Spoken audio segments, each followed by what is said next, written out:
Hello friend, সকলে কেমন আছো? আমি সাথী নিয়ে চলে এসেছি আজকে একটা নতুন মিনি ব্লগ।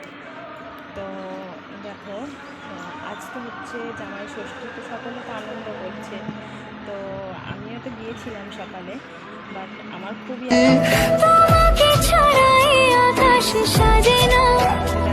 সহজে তো বাতাসে বাঁশি বাজে না, চলো না দিয়ে রূপ কথা তোমাকে রয়েছে।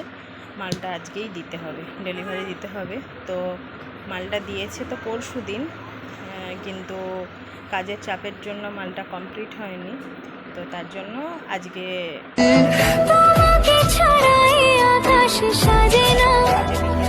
সহজে তো বাতাসে বাঁশি বাজে না, চলো না দিয়ে রূপ কথা তোমাকে শোনাই। তো যতটা পারি নিজের থেকে, যে কাস্টমার যেন ঘুরে না যায় কোনো সময়ের জন্য। তো তো দেখো বন্ধুরা, আমি তো চলে এসেছি দোকানে। কি গরম, আর বাইরে প্রচণ্ড রোদ্দুর, পুরো রোদ্দুরে তো ঘেমে নিয়ে আমি একাকার কাণ্ড, একদম গা দিয়ে গড়গড় করে ঘাম পড়ছে। বাইরে দেখো কত রোদের তেজ, ভীষণ রোদ্দুর বাইরে। তো এসছি এইমাত্র, একটু ফ্রেশ হয়নি, তারপর কাজে বসবো।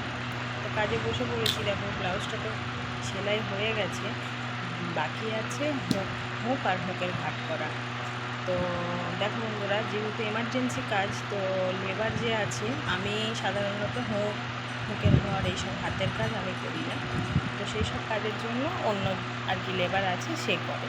তো আজকে যেহেতু কাজটা এমার্জেন্সি আছে, তো লেবারকে দিলেও লেবার হয়তো করে দিতে পারবে না, কারণ সবাই আজকে ব্যস্ত, সবাই ষষ্ঠীর দিন সবাই আনন্দ করবে, সেই কারণে সবাই ব্যস্ত।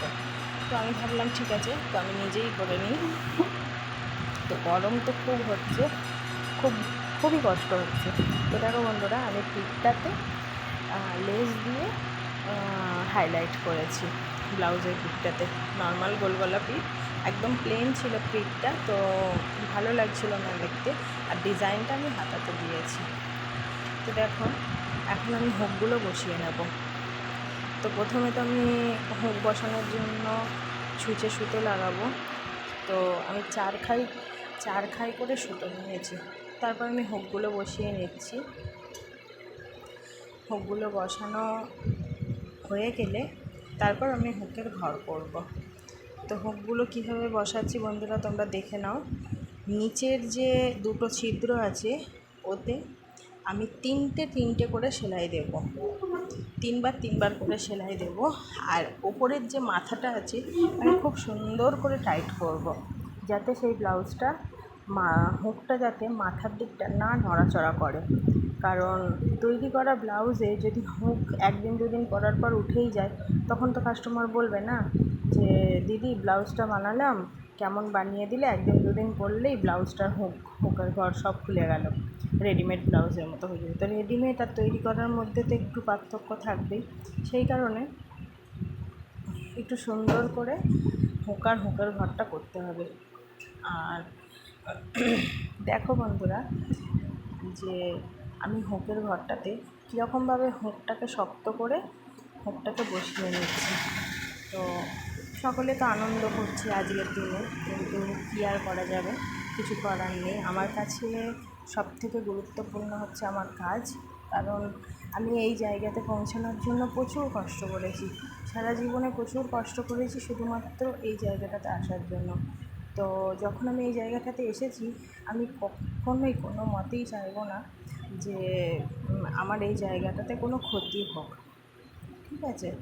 তো সেই কারণেই আজকে আসা, যে অনুষ্ঠান সমস্ত কিছুই থাকবে, কিন্তু কাজের ক্ষেত্রে কাস্টমার যদি তার দায়িত্বপূর্ণ কাজ যদি সময় মতো না পায়, তার যদি এমার্জেন্সি মালটা থাকে, সে যদি এমার্জেন্সি মালটা সময় মতো না পায় না, তো সেই কাস্টমারটা যদি ঘুরে যায়, সেই কাস্টমারটা আর ফিরে আসবে না। কারণ কাস্টমারটা এখন ওরকমভাবেই করে যে দোকান যদি বন্ধ থাকে, তার সময় মতো যদি না মাল পাওয়া যায়, তো সেই কাস্টমার আর আসে না। তো আমি তো সবসময় চেষ্টা করি যে নিষ্ঠার সঙ্গে কাজটা তার টাইম মতো দেওয়ার। হয়তো সর্বসময় হয়ে ওঠে না, কোনো কোনো কাস্টমার হয়তো বলবে দিদি তুমি তো আমার মালটা কালকে দেওয়ার কথা ছিল, কেন দিতে পারলে না, আজকে দিচ্ছ। আমাদের কাজটা এমনই না, ভীষণ চাপের মধ্যে থাকি, তো কোনো কোনো সময় এমন হয় যে মালটা পুরো রেডি হয় না, তো তার জন্য একটু আধটু লেট হয়ে যায়।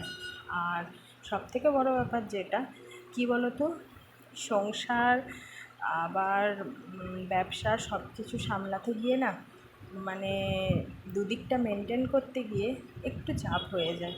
কি করব, যেহেতু সংসার রয়েছে, বাড়িতে বাচ্চা রয়েছে, বয়স্ক দুজন রয়েছে বাড়িতে, সব কিছু সামলে আসতে তো খুব চাপেরই হয়। কিন্তু তবুও যেহেতু কাজটা আমার খুব শখের, আর আমি কাজটাকে ভীষণভাবে ভালোবাসি, ভীষণই ভালোবাসি, তো সবসময় চেষ্টা করি কাজটাকে গুরুত্ব দেবার।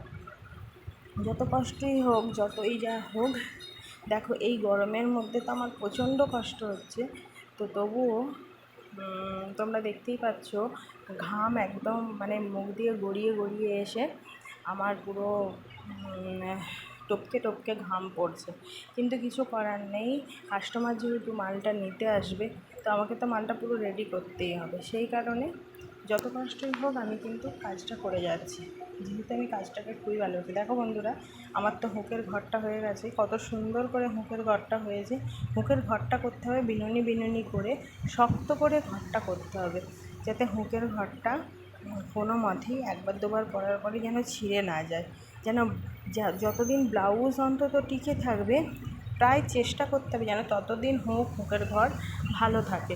যদিও বা ততদিন নাও যায়, অন্তত বছরখানেক অন্তত ভালোভাবে পড়তে পারবে, সেইভাবে তাকে হুকের ঘর করে দিতে হবে, যাতে না কোনো কিছু হয়ে যায়। দেখো আমার তো সব হুক লাগানো হয়ে গেছে, এবার আমি করব হুকের ঘর।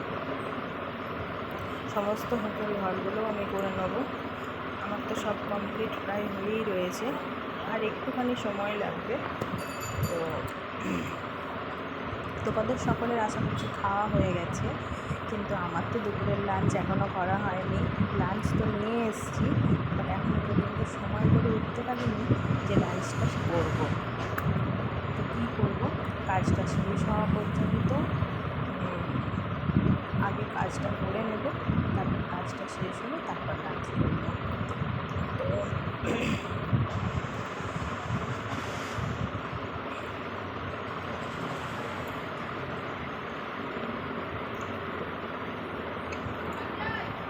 জীবনে তো অনেক লড়াই করতে হয়, লড়াই করতে করতে মেয়েদের তো প্রচুর কাজ, মেয়েদের লড়াই করার কোনো শেষ নেই। দেখো বন্ধুরা, আমার তো হুকের ঘর সবটাই কমপ্লিট হয়ে গেছে। হুকের ঘর কমপ্লিট করার পরে ব্লাউজটা আমি আয়রন করার জন্য তো ইস্ত্রি গরম করতে দিয়ে দিয়েছি, ইস্ত্রি গরমও হয়ে গেছে।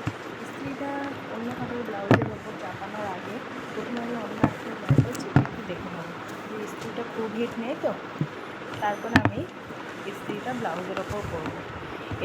এটা যেহেতু বম্বে কাটিং ব্লাউজ, মানে অনেকে বলে কটরি কাট, অনেকে বলে বম্বে কাট, তো বম্বে কাটিং যেহেতু ব্লাউজটা সুন্দর করে ইস্ত্রি করতে হবে, নাহলে কটরিগুলো ঠিকঠাক বসবে না। তো তার জন্য দেখো বন্ধুরা, আমি ব্লাউজটাকে খুব সুন্দর করে আয়রন করে নিয়েছি। দেখো লড়াই তো আমাদের সকলকেই করতে হবে, লড়াই চালিয়ে যেতে হবে যুদ্ধক্ষেত্রে আসার জন্য, আর যুদ্ধ করার জন্যই আমাদের জন্ম। তো জীবনে তো কষ্ট থাকবেই, তার মধ্যেই আমাদের সুখ খুঁজে নিতে হবে। তো আমি তো আমার জীবনের সমস্ত সুখের একমাত্র নিশানা পাই আমার কাজকে, যে আমার কাজকে পেয়ে আমি সবথেকে বেশি হ্যাপি, সবথেকে বেশি খুশি যে জীবনে এই একটা জিনিসে আমি ভীষণ সাকসেসফুল, যে আমার কাজটাতে আমি ভীষণ ভালো।